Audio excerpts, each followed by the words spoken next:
नमस्कार दोस्तों, आज की इस वीडियो को बिल्कुल एंड तक देखना क्योंकि इस वीडियो में मैंने बहुत ही डीप तरीके से ये बताया है कि लॉ ऑफ अट्रैक्शन का बेस क्या है और साथ ही में आपको ये भी पता चलेगा कि मन की शक्ति और लॉ ऑफ अट्रैक्शन दोनों अलग चीजें हैं। और तीसरी चीज, क्यों आपके सकारात्मक विचार कभी कभी आपके लिए खतरनाक भी हो सकते हैं। तो चलिए बिना किसी देरी के वीडियो को शुरू करते हैं। अगर साइंस की बात करें तो साइंस में माइंड और ब्रेन ये दोनों एक ही चीजें हैं, लेकिन जब हम योग विज्ञान की बात करते हैं तो दिमाग और मन दो अलग अलग चीजें हैं। दिमाग आपका शारीरिक हिस्सा है, लेकिन मन एक पूरा अलग आयाम है। मन दिमाग की तरह नहीं है, मन में ही आपकी सारी शक्तियां छुपी हुई है। मन को योगिक विज्ञान में 4 मेन हिस्सों में बांटा जाता है। पहला हिस्सा है विचार, दूसरा हिस्सा है अहंकार, तीसरा हिस्सा है मनस और चौथा हिस्सा है चित्त। चलिए अब हम इनको बिल्कुल ब्रीफली समझते हैं। बात करते हैं विचार की। विचार मन का सबसे ऊपरी हिस्सा है और ये आपके जीवन पे 5 या 10% प्रभाव डालता है, लेकिन विचार का होना जरूरी है क्योंकि इससे ही आप चित्त तक पहुंच सकते हैं। चित्त यानी कि सुपर कॉन्शियसनेस। विचारों के बारे में ये भी कहा जाता है कि अगर आपके विचार बहुत ज्यादा है तो आपके मन की शक्ति कम होगी, और अगर आपके विचार कम है तो आपकी मन की शक्ति बहुत ज्यादा होगी। और यही कारण है कि आज जो लोग डिप्रेशन में हैं, उन्हें ओवर थिंकिंग करने की बहुत ज्यादा आदत लग चुकी है, जिससे उनकी मन की शक्ति कम हो गई है और वो लोग डिप्रेशन में हैं और कुछ उल्टा सीधा स्टेप उठा लेते हैं। अगर आपके विचारों की गति कम होगी तो आप ये पाएंगे कि आप किसी भी काम को बहुत आसानी से कर सकेंगे, किसी भी चीज को बहुत आसानी से समझ पाएंगे। आपके अंदर एक अद्भुत शक्ति काम करने लगेगी। दूसरी चीज है अहंकार। अहंकार ईगो नहीं है। अहंकार का मतलब है जो भी चीजें मैं से जुड़ी हुई है। मतलब आपके लिए मैं कुछ भी हो सकता है। मैं ये शरीर हूँ, मैं ऐसा हूँ, मैं ऐसा हूँ, ये मेरी चीज है, ये मेरी चीज नहीं है, ये मैं कर सकता हूँ, ये मैं नहीं कर सकता हूँ। मतलब मैं से आप जो भी समझते हैं वो सारी चीजें अहंकार वाले हिस्से में आती है। उसमें कुछ भी आ सकता है, अच्छी बातें या बुरी बातें। जो अगला हिस्सा है मनस। मनस और अहंकार आपस में जुड़े हुए हैं। मनस का मतलब होता है यादों का जंजाल। मतलब आपने आज तक जो भी एक्सपीरियंस किया है, इस जन्म में ही नहीं दूसरे किसी जन्म में, वो आपके उस मनस में पूरी तरह से स्टोर है। और इसी चीज को पैराडाइम भी कहा जाता है। आपने पैराडाइम के बारे में बहुत बार सुना होगा। मनस का मतलब ही है पैराडाइम, मतलब आपके आज तक के सारे एक्सपीरियंस। आपने जेनेटिक मेमोरी के बारे में सुना होगा। मतलब जैसे आपके पूर्वज दिखते थे वैसे ही कुछ कुछ आप भी दिखते हैं। जैसे आपके दादा परदादा दिखते थे वैसे ही कुछ कुछ आप भी दिखते हैं। ऐसा क्यों है? क्योंकि एक जेनेटिक मेमोरी आपके मनस में स्टोर है।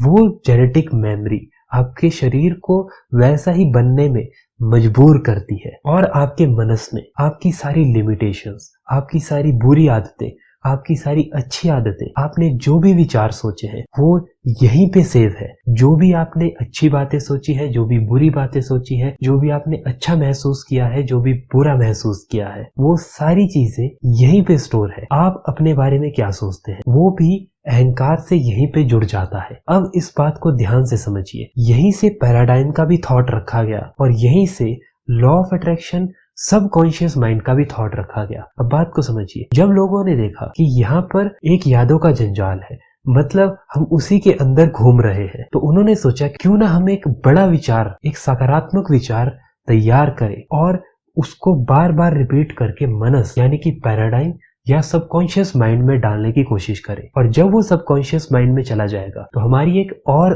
बड़ी लिमिट बन जाएगी। मतलब हम एक नई लिमिट बना लेंगे। तो अब इस बात को ध्यान से समझिए। जब भी आप कोई विचार बनाते हैं तो हो सकता है वो विचार आपके लिए खतरनाक हो या वो विचार आपके लिए मूर्खतापूर्ण हो। अब मैं ऐसा नहीं कह रहा हूँ, ये बातें योग विज्ञान में और हमारे बड़े बड़े संत भी कहते हैं। ऐसा वो क्यों कहते हैं ये मैं आपको एक एग्जांपल से समझाने की कोशिश करता हूँ। मान लीजिए आज आप एक विचार बनाते हैं, एक सकारात्मक विचार जो आज आपके लिए सकारात्मक है कि मैं महीने में 1 लाख रुपए कमाता हूँ। अब मेरी बात को ध्यान से समझने की कोशिश कीजिए। कुछ सालों पहले 100 रुपए की या 1000 रुपए की बहुत ज्यादा वैल्यू थी, लेकिन अगर आप आज के समय में बात करें तो 1000 रुपए की ज्यादा वैल्यू नहीं है। और ये भी हो सकता है कि आने वाले समय में 1 लाख की कोई वैल्यू ना रहे, जैसे 1000 की आज वैल्यू है वैसे 1 लाख की वैल्यू हो जाए, तो आपको ये समझना होगा ये विचार अभी आपके लिए सकारात्मक है, लेकिन आने वाले समय में ये आपके लिए एक मुसीबत खड़ी कर सकता है, क्योंकि फिर आपके मन में एक नई लिमिट जुड़ी होगी जो उस 1 लाख रुपए के चारों ओर घूम रही होगी। फिर आपको एक और नई लिमिट बनाने में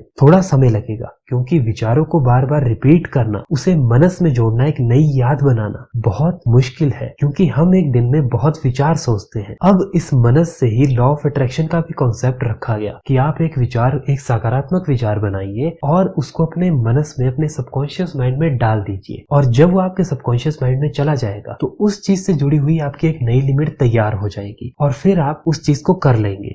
उस लिमिट के चारों ओर फिर आप घूमते रहेंगे। अब इस बात को समझिए, ये सारी चीजें बस एक लिमिट सी है, क्योंकि आप लिमिटलेस अभी भी नहीं बने हैं। जो मन का अगला हिस्सा है वो है चित्त। चित्त आपके मन का सबसे अंदरूनी और सबसे शक्तिशाली हिस्सा है, जिसको आप मन की शक्ति कहते हैं। वो असल में चित्त की शक्ति है। चित्त एक तरह से सुपर कॉन्शियसनेस है।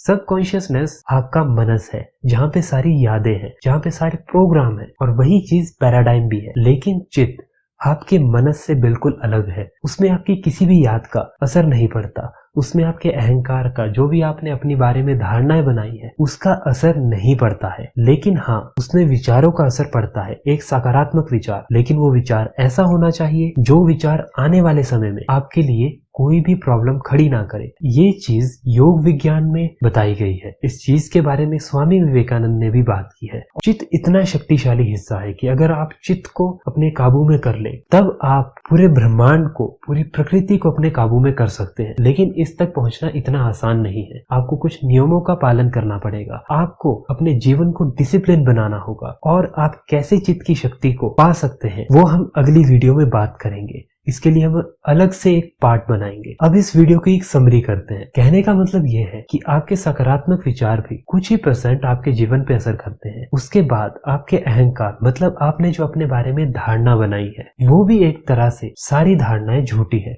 क्योंकि आप उन धारणाओं को इंफॉर्मेशन के बेस पर बना रहे हैं, जो भी इंफॉर्मेशन आपने अभी तक इकट्ठी की है। तीसरी चीज, मनस। आपने जो भी लिमिटेशंस अपनी देखी है, मतलब आप कोई चीज कर सकते हैं या नहीं कर सकते हैं, वो सारी चीजें मनस में है। आपकी अच्छी आदतें, बुरी आदतें, वो सारी चीजें मनस में है। लेकिन चित्त एक ऐसा हिस्सा है जिस पे मनस का, अहंकार का कोई भी प्रभाव नहीं पड़ता है। चित्त बहुत ही अंदरूनी और बहुत ही शक्तिशाली हिस्सा है, और अगर आपने चित्त को जागृत कर लिया तो आप सुपर ह्यूमन से कम नहीं होंगे।